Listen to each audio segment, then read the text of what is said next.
நாங்கள் ரீசெண்டாக சபரிமலைக்கு போகும்போது ஏதாச்சும் புதுசாக ஒரு கோயில் போகலான்னு பார்த்தோம்.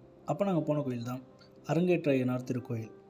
இது திருச்சி ஹைவேல திருப்பட்டூர் அப்படின்ற ஊரில் அமைஞ்சிருக்கு.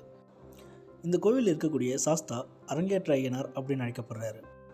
கோயில் தலைவர்கள்படி கைலாயத்திலிருந்து ஞான உலா அப்படின்ற நூலை சாஸ்தா இந்த திருப்பட்டூருக்கு கொண்டு வந்து அரங்கேற்றம் செஞ்சதாக நம்பப்படுது.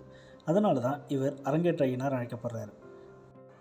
தமிழ்நாட்டிலேயே ராஜகோபுரத்தோடு அமைஞ்ச ஒரே ஒரு சாஸ்தா கோவில் இதுதான் சொல்கிறாங்க.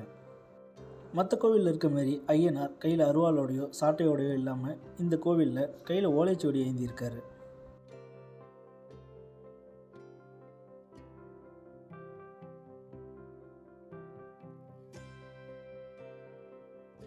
இந்த கோவிலோட சுற்றுச்சூழலில் பல கல்வெட்டுகளை பார்க்க முடியுது.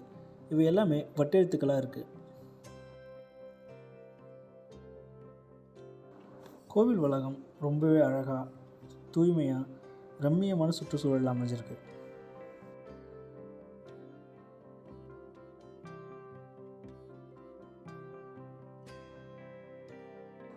இந்த கோவிலோட இன்னொரு சிறப்பு ஒற்றைக்கல்லில் செதுக்கப்பட்ட யானை.